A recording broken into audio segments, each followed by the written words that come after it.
Good afternoon, good morning, greetings wherever you are across North America or around the world. We're delighted to join you again for our annual Technology Trends Edition. David, who's going to join us shortly, and I were chatting, and we've been doing webinars with Future Partners for 16 plus years, a partner in their research for almost 20.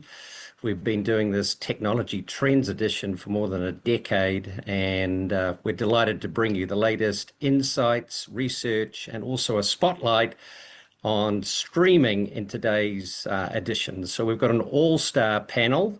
I'm Chris Adams, Head of Research and Insights at Miles. I'm delighted to be joined by David Reichbach, who's VP of Development at Future Partners. You'll hear from him in a moment. And our very own Danelle Amos, very familiar, I'm sure, to many of you. She's been all over the country talking with our clients, attending and speaking at conferences. She's VP of Paid Media at Miles Partnership. And then Danelle and I are delighted to welcome in Kelly Kolasik. And Kelly is agency sales partner and a key person at Netflix. And Kelly's going to be joining Danelle for the spotlight section, looking at the streaming revolution. All sorts of insights and critical takeaways there. So we're going to start off having a look at traveler sentiment in what we all have to pause and acknowledge is a time of uncertainty and change. Lots of events going on in the world internationally. And so obviously we need to be keeping current with what the very latest both events are and how travelers are responding. So David's going to share that and then dive into the technology trends insights, looking at technology use across various areas, media use in particular. He's got some particular stats on streaming that will then set up, we'll run a little poll and ask you who's advertising and using streaming TV, YouTube. And then we'll pass over to Danelle and Kelly to look at the streaming revolution, what it means, how big it is, and how you can take advantage of it.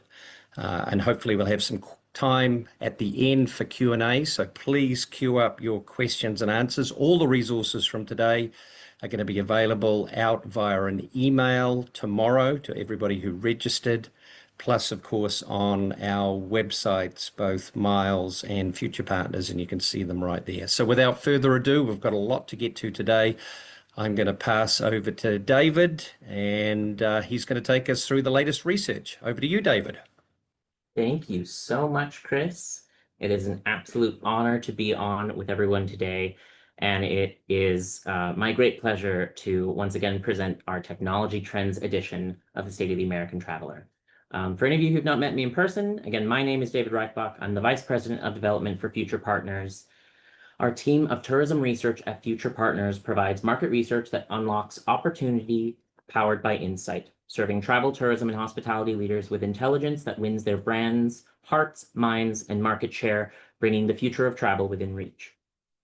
All of the data I'm sharing today comes from the State of the American Traveler. It is the longest running tracking study of American traveler perceptions, motivations, and behaviors.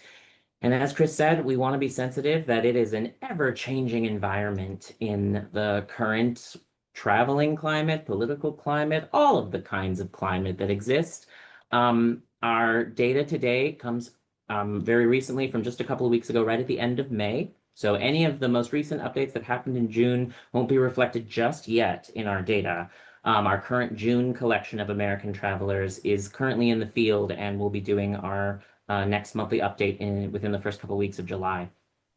Every month, we talk to over 4,000 American travelers across the country and ask them all different types of questions. So here's the update from May. We're going to start by looking at American traveler sentiment and how American travelers were feeling right now.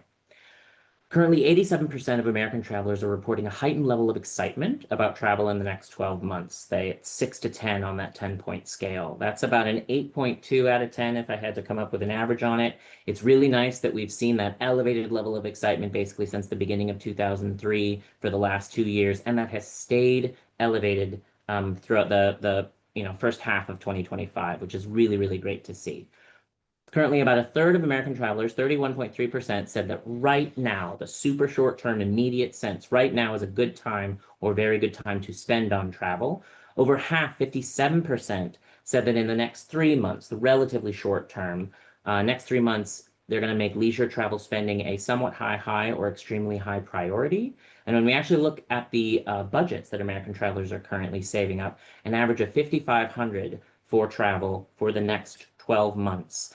That is elevated well above our currently running 41-month average of $4,500, and it's been elevated since about the last quarter of 2024. Now, every month we've been asking about all different types of things that impact traveler sentiment. And one of the things we're currently asking about is the impending US recession. Most economists across the country agree that a recession absolutely will happen or might happen or has already happened, depending on who you ask, because that's the fun of being an economist right now. But when we talk to American travelers, and again, most American travelers are not economists, but their perceptions of the world actually impact their decision making about how they're going to spend their money. So perceptions sometimes mean reality in a lot of ways. Currently, 47% of American travelers agree or strongly agree with the statement, "I expect the United States will enter an economic recession sometime in the next 6 months."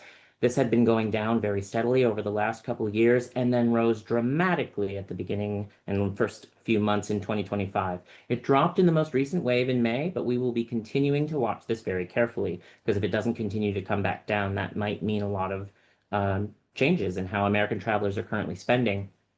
I want to point out that fears about an inbound recession impacting travelers is not generational by nature. It is almost evenly split amongst both younger and more mature travelers across generations. But half of American travelers, 50.7%, agree with the statement, "Right now, I'm being careful with my money because I'm concerned about an upcoming recession." And that agreement with that statement does actually lean younger, slightly in a statistical way. Gen Z and millennial travelers are more likely to say that they're being careful. Now, it's not all doom and gloom. 34% of American travelers agree with the statement, "Right now, I consider spending money on travel to be essential." 51.8% of travelers, so just over half, agree with the statement, "Even in an economic recession, I consider travel to be a worthwhile investment." And we're going to be tracking both of those metrics going forward, calling that our recession-proof traveler. Look forward to more data about recession-proof travelers in the future, as they are probably going to be the group of travelers in America that keep our economy moving. But let's dive into some fun data, specifically data on how to reach travelers. And I'm going to not just talk about travel planning and inspiration sources, but technologies that are being used to plan travel right now. When we ask American travelers where they would be most receptive to learning about new destinations, the top responses are websites found via search engine, email, Facebook, other online content, and Instagram. This changes year over year. It changes month over month, actually. But the interesting thing is when we cut this by generation. The younger generations' social networks are far stronger in terms of where they want to hear from you, destinations, where they want to learn about new places. I think it's particularly interesting that for Gen Z, it has always, for the last number of years, been Instagram and TikTok neck and neck, and Instagram is pulling ahead in an interesting way, beating out TikTok, and that wasn't always the case. Millennials, Instagram, and Facebook are their top two. For Gen X and Boomers, we see online search staying really, really strong. Gen X still has Facebook in their top four, and so do Boomers, actually, but it's at the bottom of that list. Now, offline resources are absolutely not dead. Print is not dead, so don't listen to anyone who tells you it is. Right now, 4 in 10 travelers report using some type of offline resource to plan their travelers, and that is a larger representation than use some other digital sources. When we break out that almost 40% of travelers, that includes travel and lifestyle, printed magazines, printed destination guidebooks and pamphlets, and then, of course, television programming, whether that's broadcast or streaming. When we look at some online content, digital content used specifically for travel planning, online content, mapping sites, review sites, and OTAs are absolutely at the top of the list. When we look and dive into specific social networks a little further, and again, half of American travelers have used at least one social media channel to plan travel in the last 12 months. The top two right now are Facebook and YouTube, very closely followed by Instagram and then TikTok. Those four like to tango at the top of this list. For many months, we see YouTube at the top when travelers are in a more inspirational state of mind. We see Facebook and Instagram take the lead when travelers are into sharing about their trips more and connecting with their friends and family. Don't underestimate the power of video advertisement to inspire travel. I always say that whenever we cover anything on YouTube specifically. Official destination resources are something that we always track. Currently, about a third of American travelers have used at least one official DMO resource. That includes official destination websites, visitor guides, both online and printed, as well as visitor information centers. That rate of use of official DMO resources is staying strong and consistent month over month, at this point, year over year. I think everyone was worried both when AI took over search, whether traffic to official DMO resources would drop, and we haven't seen any significant signs of decline in that regard. So really, really positive strength and consistency there. Let's jump into some other technologies that we cover now, and we'll start with online video, specifically the use of online video for planning travel. Currently, about a third of American travelers, 35%, said that they have used some form of online video, including visiting video sharing websites such as YouTube, Instagram Reels, TikTok, etc., to help plan travel. And we've seen that grow in a not dramatic growth, but a consistent growth over time. Just a couple years ago, it was about a quarter of American travelers, and now it's well over a third. Younger generations are more likely to be using online video specifically for travel planning. Gen Z and millennial leading that trend, excuse me. The largest proportion of American travelers say that they do not have a preference between vertical format video and standard widescreen format video. Currently, 15% of American travelers do have a strong preference for the vertical, and that is up a couple of percentage points from where it was last year. When we look at use of digital influencers for influencing travel, and this is one of my favorite ones to keep tracking over time because everyone thinks that influencer marketing is going to either somehow miraculously disappear or take over everything. The data doesn't support either of those. Currently, about 1 in 5, 18.6% of American travelers say that they have used the opinions of a digital influencer, some influencer online that they trust to give them advice. Again, this is largely led by younger generations, Gen Z and millennial, and we've seen that proportion of American travelers using influencers has gone up and down seasonally over the years, but it is staying really strong and consistent. We see that travelers who do rely on the opinions of digital influencers to help plan their travel end up reporting higher travel budgets anticipated in the next 12 months. And parents of school-aged children are also twice as likely as those who are not parents of school-aged children. They're twice as likely to use digital influencers as those who do not. When we look at podcasts, currently a third of American travelers, 34.8%, said that they regularly listen to podcasts. Top podcast genres are entertainment, pop culture, health and fitness, news and politics. And all of those things can be related to travel. The number of times that people travel specifically for health and fitness, or the number of times people travel specifically for entertainment and pop culture, namely Taylor Swift and Beyonce concerts. As Chris and I firmly believe, everything is travel and travel is everything, even if the podcast genre they're listening to isn't travel.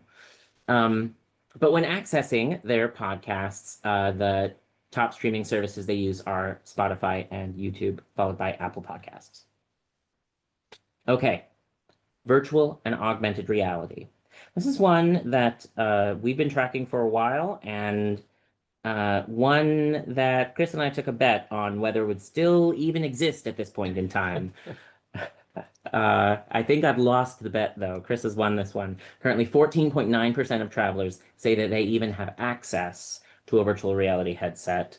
We were anticipating that this would be much more, prevalent in society. It is not a widely accepted technology, and we've actually seen the access to that technology go down slightly, but down year over year, showing a declining trend.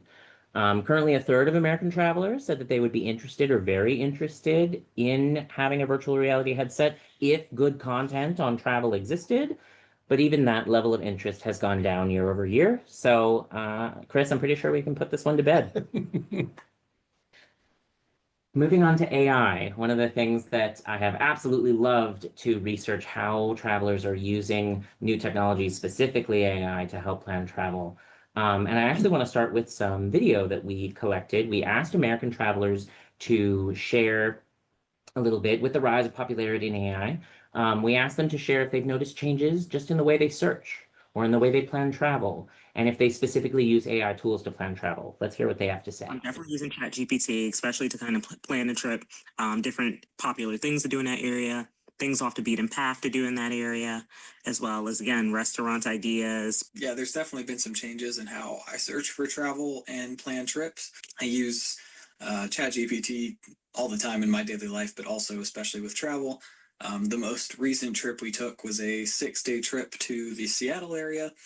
We actually used ChatGPT to put the whole itinerary together, recommend some destinations, plan out how much time we would need at each location. And it was really, really helpful. It wasn't perfect. We still had to edit and tweak some things, but overall, it did a really good job.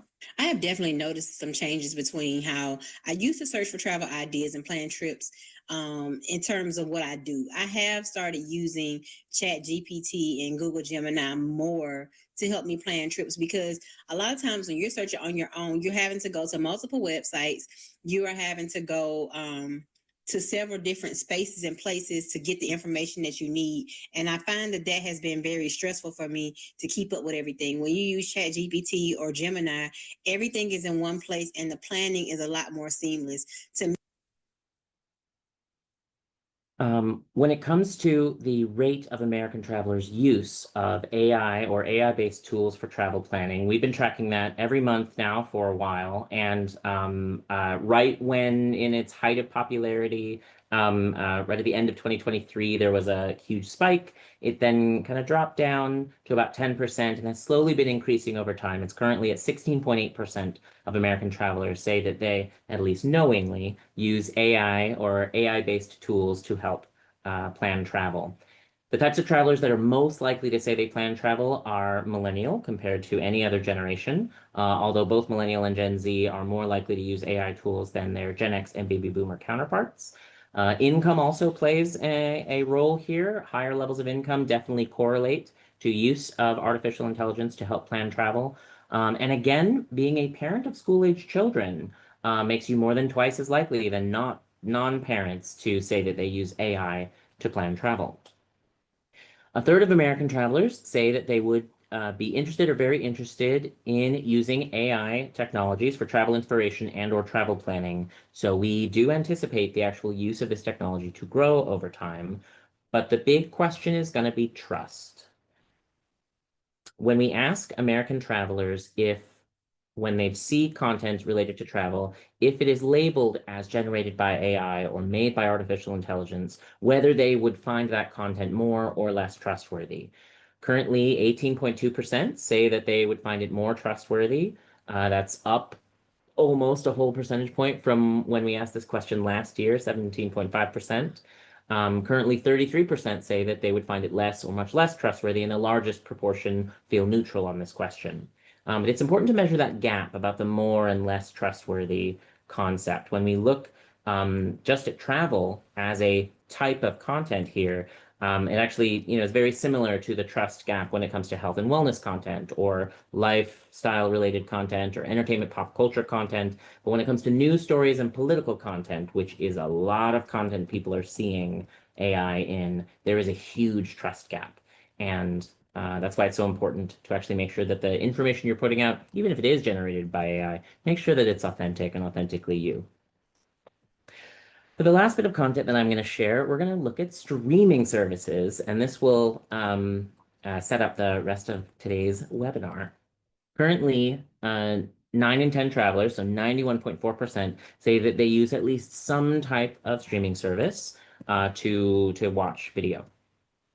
And there is a strong overlap, but there are more travelers who watch ad-supported streaming rather than ad-free. And just so we're clear here for everyone online who's not super familiar with this. To get ad-free streaming services, you usually have to pay a little bit more. The ad-supported is streaming services that come with commercials, so you usually pay a little bit less and have that streaming experience. The rate at which people are reporting subscribing to at least one type of streaming service is growing over time. And as you might hear from our very good friend from Netflix, Kelly, who's on with us today, the number of different streaming services that people are actually subscribing to over time also is growing, which is really interesting. When we look at the kind of specific breakout of different streaming services, right now the top two front runners are Amazon Prime Video ad supported and Netflix ad free. Those are the top two. The next under that and by a margin, the kind of second tier is the Netflix ad supported, Hulu ad supported, Amazon Prime Video ad free, Disney Plus and Paramount Plus come up a little bit later. But I wanted to say, when we look at this over time, and I specifically wanted to analyze the change in Amazon and Amazon Prime and Netflix, you can see very clearly, just a year ago, or a little bit more than a year ago, March of 2024, the red line here is Amazon ad-free. That was the front runner and has been for a while. Second to that was Amazon Prime Video ad-supported, meaning with ads. And you'll see that in about November of 2024, they cross and come much closer together. The real trend here is not that Amazon Prime Video is just unanimously more liked. That's a misread of this data. What's actually happening is that both ad-supported, meaning the sort of lesser cost but with commercials version, for both Amazon Prime and Netflix have been growing at almost the same rate. And both ad-free subscriptions have been dropping at almost a similar rate. And it's really interesting to see that play out over time, just within the last couple of months. Kelly, if you want to jump in and share any perspective you have on that. Yeah, absolutely. So from a Netflix ad-supported versus non-ad-supported POV, the pivotal turning point is Netflix ads is very new.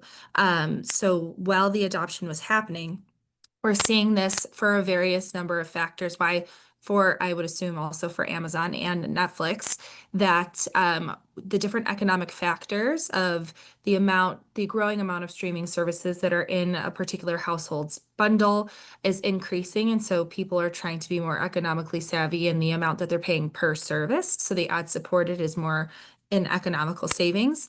And then also there are other factors like telecom bundles. If you're like signing up for Verizon, you'll get an ad-supported model for free. So those types of levers that are being pulled in the ad-supported space are responsible for this growth overarchingly in the ad-supported versus non for streaming at large. Awesome. Thank you for sharing that. And that is so fascinating. We're definitely going to be continuing to track this over time, and it'll be really fascinating to see how it turns out. Last thing I'll share from us at Future Partners is one more video. We asked American travelers how they feel when they see ads on streaming services and what actions they've taken. So I'm just going to let that video play. I generally feel excited when I see travel related content while watching like Amazon Prime, Hulu, or anything like that. I usually get excited because it gives me ideas as far as planning trips. I'm the big trip planner in my house, so it kind of all falls on me. So that's kind of where I get a little bit of inspiration and ideas. A travel ad I saw was for California. It was showing different places in California with different people, kids, adults alike. And it kind of made me like, we haven't been to California in a while. Let's redo it and find some cool stuff to do. So it kind of gave me that push I needed to kind of get back on it and to research and do a trip to California. I enjoy watching shows on streaming platforms, and I will see travel related ads, and I don't mind seeing them generally speaking, but I don't like if they're very focused on some scene that I just saw. I would find that to be very creepy, like it was like spying on me, but generally speaking, I don't mind the ads. Fun fact, actually, just because I was chatting with another of our team at Future Partners who's currently in Puerto Rico, beautiful Puerto Rico. And I was told that Discover Puerto Rico is one of the very first destinations to invest in programmatic ads on Netflix. And I just think that's a super cool fun fact. Go destination marketing teams. But anyway, thank you, Chris, and thank you, Martina, thank so much. you, David. Two quick questions we've got from the audience. So Sam was just asking, how was that question about AI It's real usage dull. framed in terms of, what sort of AI tools or technologies were you specifically asking people to respond to? Great question. We intentionally did not specify which specific AI tools. We've tried testing the usage of specific AI planning tools in the past, but they change so frequently that having an ongoing list of all the different AI-based tools out there is actually really quite difficult to answer as a traveler. So we don't specify at all. It's just whether they use either just directly using AI or any AI-based tools to plan travel. Very good. And Brendan, hello, Brendan. Good to see you, mate. Brendan's asking, in this environment, are we seeing any sort of changes, more domestic travel, for example, or people shifting away from the almost record levels of outbound international travel by Americans? That is a great question. And I will remind everyone the data that I'm currently working with is most recently collected at the end of May. The outbound intention of American travelers at the end of May was not showing any downturn. I cannot tell you yet what it looks like with June data because that data is currently still in collection. And you've got that coming out in the next week or two, haven't you? Yes, that will be right in the beginning of July. Right. So very good. And I should just say for the audience, you've probably seen David and I looking across. We've got the pleasure of both being at TTRA's conference. We're both speaking here, so we're actually uniquely in the same room today. Anyway, let's quickly move on. I just wanted to mention from Miles' perspective and the issue of artificial intelligence. C.A. Clark and others at Miles, in collaboration with Group Now in Denmark, have been running a global AI Opener for Destinations program. And over 100 destinations are taking part in monthly training and education, looking at all sorts of issues, tools, technology, processes. So if you're interested in that, please take advantage of having a look at both free resources that are available or some of the subscription options. And you can see just some of the more than 100 destinations who are participating in that program. And then we are going to quickly just ask a poll. So this will set up Danelle joining us. So what types of streaming, television, or related advertising, if any, are you currently budgeting or planning for the next 12 months? So you can tick multiple choices. Are you advertising on streaming, connected television, such as Netflix, Amazon, Hulu, etc.? Are you doing traditional linear television advertising, cable, for example, or are you doing YouTube advertising? And of course, YouTube advertising, a lot of people watch YouTube on connected television, or you're not sure. So I'll just give you another 10 or so seconds to answer that, just so we can get a sense of what the audience are doing. Let's wrap up the survey now and have a look at the results. Okay. So actually, Danelle and I had a little bet on this. Looks like we were both wrong, Danelle. So it's actually a little bit higher than we were saying. Over half of you say you're doing advertising on streaming or connected television services. Less than 20% traditional television advertising, such as cable. 45% are doing YouTube advertising. And then there's another third who aren't sure. So thank you so much for that input. And without further ado, I'm going to pass over to Danelle, who will then introduce Kelly to look at the streaming revolution. Over to you, Danelle. Thanks, Chris.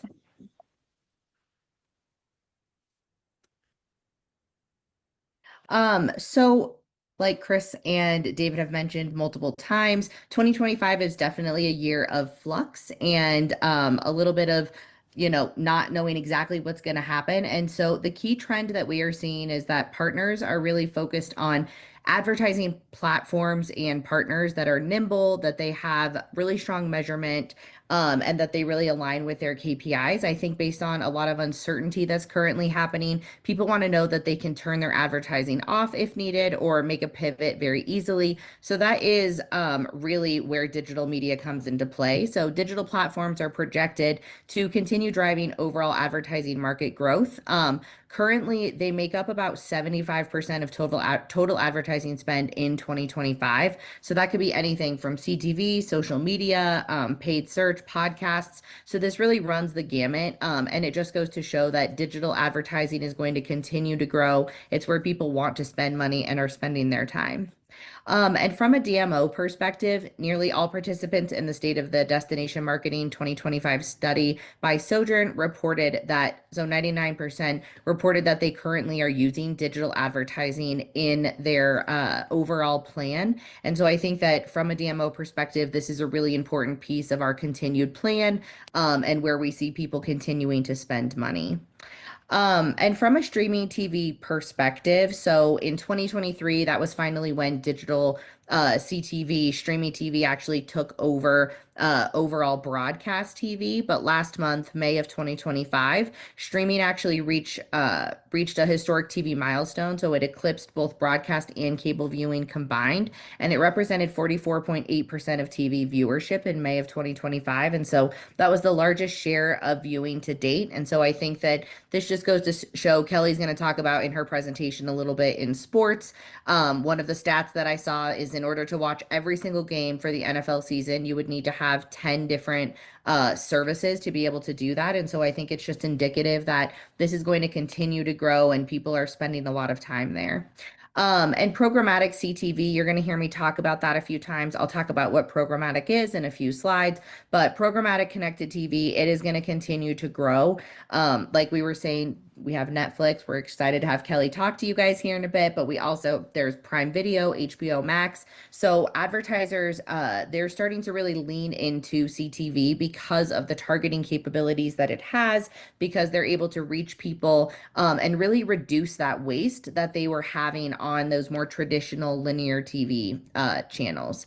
So I know that there's a lot of acronyms that are thrown around, and sometimes it can be confusing of what exactly people are talking about. So what is streaming versus OTT versus CTV? So streaming is the umbrella term that describes audio and video content delivery. So you can stream content across any device.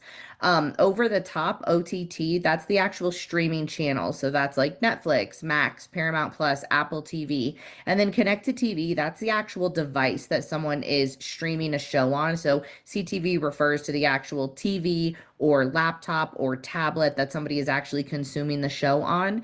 The media team here at Miles, what we've really seen is that people are moving away from OTT and they're really just calling everything blanketed CTV. So that's what you'll hear us refer to this as throughout the rest of the presentation. And so programmatic, this is really the heart of digital advertising. It is the bedrock of today's digital ecosystem. It allows us to tap into a multitude of channels where people are putting their inventory out there in a system that allows us to have efficient rates. It allows us to have really exact targeting, and it allows us to reach people throughout their day in multiple different ways, whether that be in CTV or native, online video, interactive, digital out of home. All of these different channels you can actually purchase programmatically. We are focused on CTV, but we just wanted to kind of give a high level overview of everything that you are able to buy programmatically. And from a CTV standpoint, I think, like I've mentioned a couple of times, one of the reasons that people are really leaning into this medium is because they get to be on that big screen. They get to have that TV presence, but they also get to be extremely targeted. So they can do that based on behavioral and demographic targeting, contextual. They can do retargeting. There's a lot of companies out there that if you pass a digital out-of-home billboard, you're able to retarget that person from a CTV ad. So they're able to reach them throughout their day in multiple spaces.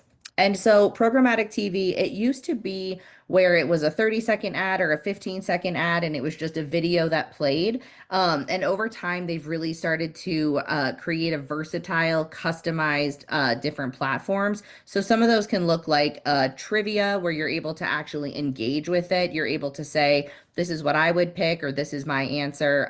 Same with a poll. This allows people to just have that level of interaction because it's so hard to know if someone's consuming your ad. This actually gives you a little more data into knowing if somebody is actually engaging with the ad.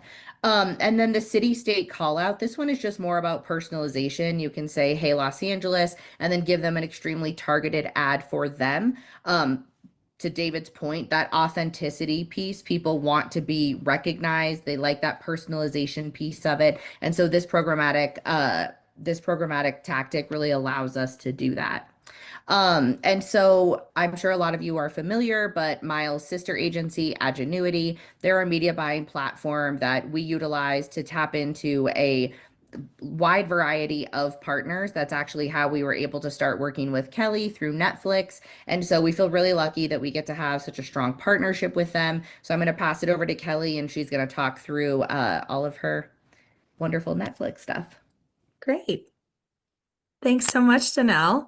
And thank you all for having me. This has been so fun and informational from my POV too, to really deep dive into this category specifically. So thank you again for having me. Yes, I'm your representative from Netflix Ads, and we're going to dive a little bit more on the streaming ecosystem landscape, and then get into some details on specific audience insights for what the travel audience is looking like, behaving, and engaging with more deeply in terms of ads on specifically on the Netflix Ads platform. But I do believe that these stats can be extrapolated to the streaming landscape at large. Not to continue to beat a dead horse on the streaming revolution concept, but this is a similar graph to what Danelle also showed, that I'm glad our stats match, that streaming is really overtaking the video ecosystem at large. We are seeing a ton of the attention economy come over to the streaming landscape. And we want to make sure that the brands that you're working on and the travel industries that you're trying to lead are able to speak to the audiences where they're watching and how they're watching at whatever time, date, or interest set that they're engaging with. Because at its core, streaming is TV. And Netflix is really, if we combine those ad-supported and non-ad-supported lines that David walked us through, is really near the top of the pack here. We know that YouTube television is going to be a huge amount of attention and eyeballs and impressions that are going to be in the ecosystem. But what we see too is that there are a lot of other KPI lifts from upper funnel, mid funnel, and lower funnel that are more strongly correlated when you really are in that leaned in, content rich streaming environment where on the big screen or CTV. And because of that, we've seen tremendous growth on Netflix Ads globally. I know I mentioned this at the top of the call briefly, but Netflix Ads is very uniquely suited. Netflix was the first streamer over 27 years ago, so it feels almost synonymous with streaming at this point. So we were first to market in that regard, but last to market in the ad space. So we've only been around for just shy of 2.5 years with an ad-supported model. And in that time, we've seen this exponential growth globally. So this is really unique, and I use the Puerto Rico example. Not all streamers are global companies as well. So if you have, if you're representing different tourism boards from around the world, we can certainly help you tap into that. So we are currently live in these 12 countries. Most of my business is going to be in the UCAN, United States and Canada region, but we can tap across the globe. And it's been really interesting to see the trends of not only tourism boards that are trying to spend within the US itself. So a good example, I work with one of the Texas tourism boards, and they recently asked if they could target Netflix viewers in Mexico because they see a lot of cross-functional border exchange between Mexico travelers traveling up to the US for Texas, and we were able to do so very seamlessly. So this is really lovely to understand what the broadness and scope and scale that you can utilize when you're thinking about how you want to target folks, where you're trying to see the trends of who's traveling where, and we can get very creative to meet those needs for your brands. I know we also talked about this growth a little bit. I chimed in, but we're seeing over half, so over 55% of new subscribers choosing the ad-supported tier. And that's attributed to those various reasons I mentioned before, specifically thinking about share of pocket, thinking about the tech and telco bundles, but also one of the key drivers that is bringing new people to the platforms across the board are live sporting events. So we'll talk a little bit more about what that looks like on Netflix, but new streamers and new fans that are coming to the streaming platforms are doing so in order to chase this fandom for various reasons. Like NFL is a great example, but we also have WWE Raw on Monday nights, which has brought a huge amount of fandom and global fandom as well. We also have boxing matches. So all of that is contributing to the growth of these ad-supported tiers. And that is tremendously helpful for us as we're thinking about advertising, because these are uniquely incremental audiences, particularly to linear television. So we have a large amount of cord cutters. Over 67% would never be able to see your ad because they don't have cable subscriptions on a linear format. Or to the left here, the 41% would have zero chance of seeing them ever if not on streaming. But we do understand that the streaming marketplace is a little fragmented. So I've been in the space, I've been at Netflix for just shy of a year, but I've been in streaming at large for almost 10. And at the beginning of that journey, our research said that an individual viewer had a propensity and a threshold to have 3 maximum streaming services in a singular household. From that point, let's call it roughly 10 years ago, to now, we see that viewers, singular subscriber holders, are comfortable with 5 to 6 streaming services in their household. So that means as advertisers, we have to diversify our plans in order to make sure that we're hitting everyone at the most appropriate times. And one of the big questions I get in the marketplace is, well, why should I put my ads on Netflix ads if I'm already buying Disney Plus and Hulu and Amazon? Aren't I going to be hitting the same people over and over again? And in short, the answer is no. There are incremental audiences that are seeking different experiences on all these streaming services. They come to them for different purposes, for different shows, and different times throughout the year. So you can feel confident that you should diversify your streaming plan, and it will result in not an over-frequencing of those fans and of those viewers, but in a diverse and scalable way. And that's because we want to make sure that people are focused. We don't want to fatigue them with over-frequency. So particularly, that's something we take to heart at Netflix Ads. We have a lighter ad load. We only have 30 seconds in pre-roll and then 75-second maximum mid-roll pods throughout the stream.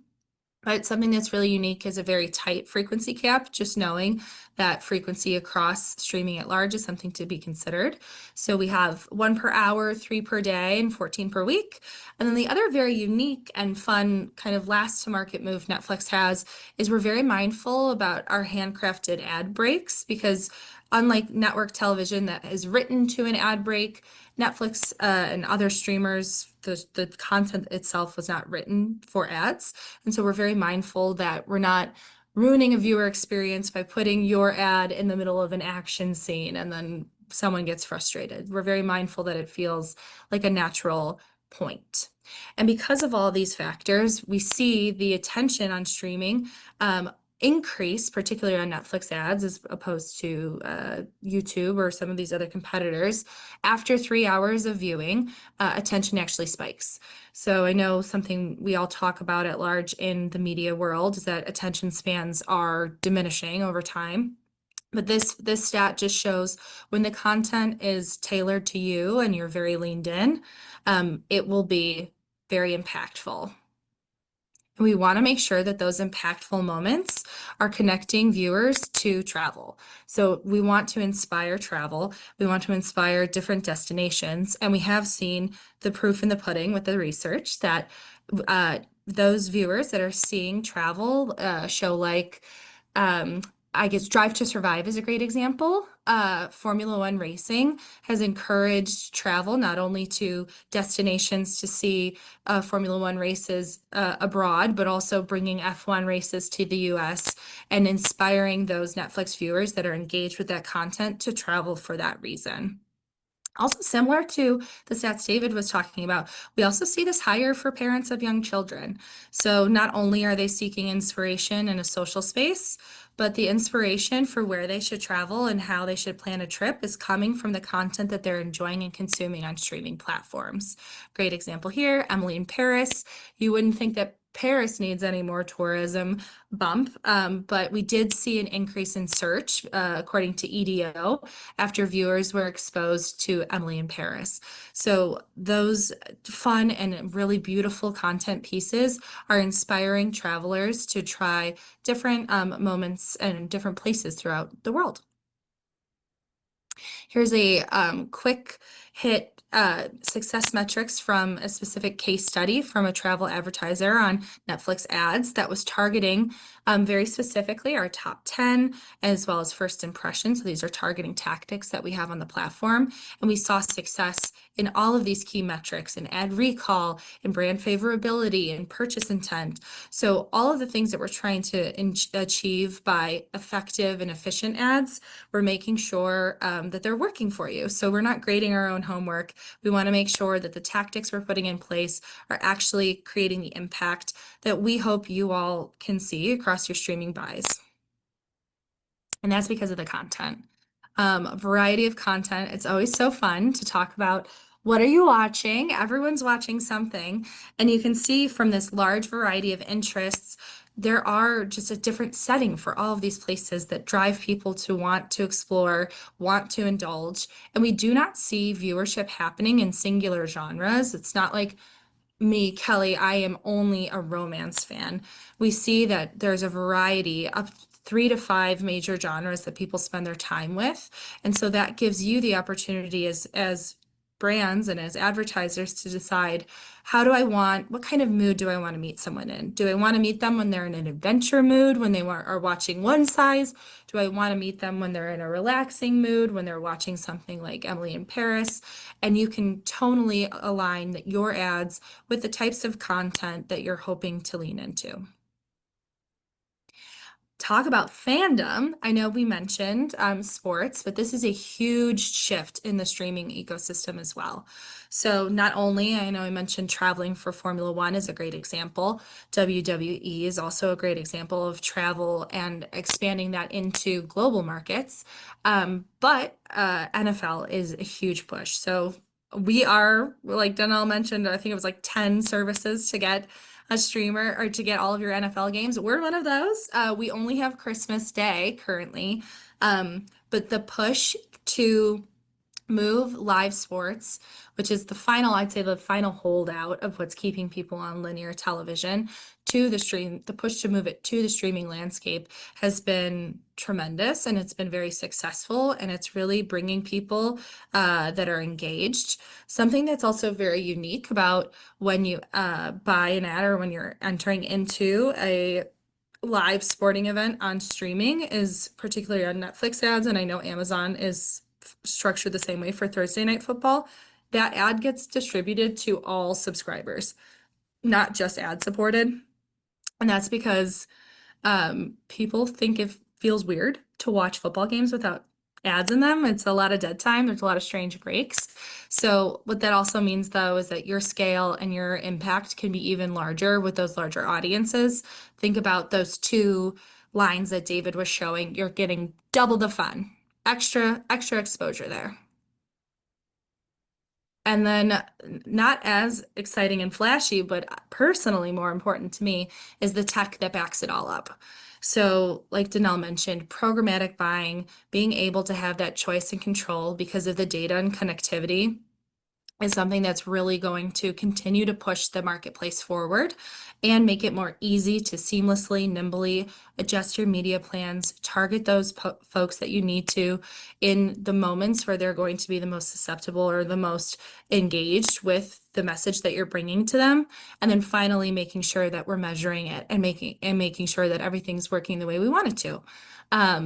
We have done a ton of iterations of this and innovation, not only with our targeting capabilities, as Danelle talked about, but also with our advanced ad products. We have pause ads, which feel more similar to a traditional static display ad. So there are runways for extra creativity there, as well as we have what's called our single title sponsorships. If you'd like to sponsor one show particularly with a presented by messaging, we're able to really connect that beloved content with your brand and bring forth a connection to that IP at a deeper level.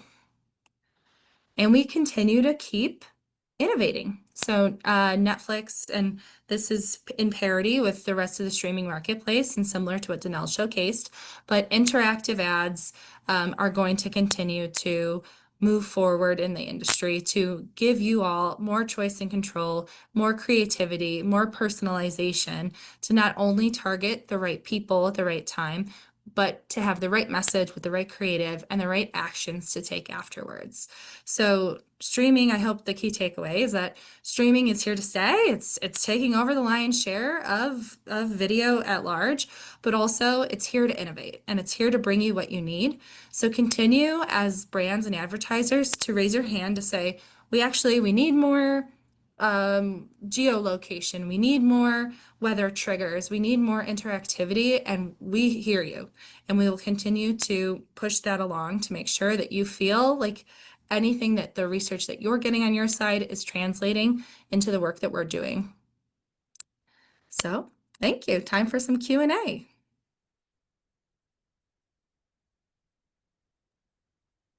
you so much, Kelly. I was just actually looking at a question from Laurie. So let's jump into that. And perhaps you may want to comment first, Kelly, and perhaps Danelle, you may have. Laurie's asking about advertising attribution. So do you want to comment on what advertising attribution reporting is currently available? So obviously we're speaking to people in the travel industry, so both in terms of audience engagement, and then, do people actually show up in that destination, and how does it broadly compare to some of the other digital media channels? Yeah. Danelle, if you would like to speak to the types of vendors that you all utilize particularly for attribution, and then I can add any color specific to Netflix. Yeah, it really is dependent on the different platforms that we're trying to utilize, and then that allows us to know which partner that we're able to implement a pixel on. There's a bunch of different ones out there, and I think that there is no perfect solution just due to the fragmentation within the space. And so I think that while we can look at attribution, there is no perfect answer to be able to capture every single person that sees an ad and then ultimately ends up within the destination. I completely agree. And to be fair, from Netflix, we are one of those difficult partners that does not accept all pixels yet. So I will take the ownership there. We are very new to the space, and our team is very cautious about passback of data sharing for PII purposes. But we are in development for a clean room solution that will allow a more data safe and privacy safe way to not only get pre-planning insights, activation insights, but eventually attribution as well, to hopefully close the loop on what the actual actions are after exposure. But we do have other methodologies that we can get close to estimations, but again, it's not a perfect science. Very good. Ali is asking, Kelly and then Danelle, you may want to comment. Are there any discount grants, etc., for 501c nonprofit organizations? Great question. You can reach out to me directly for that.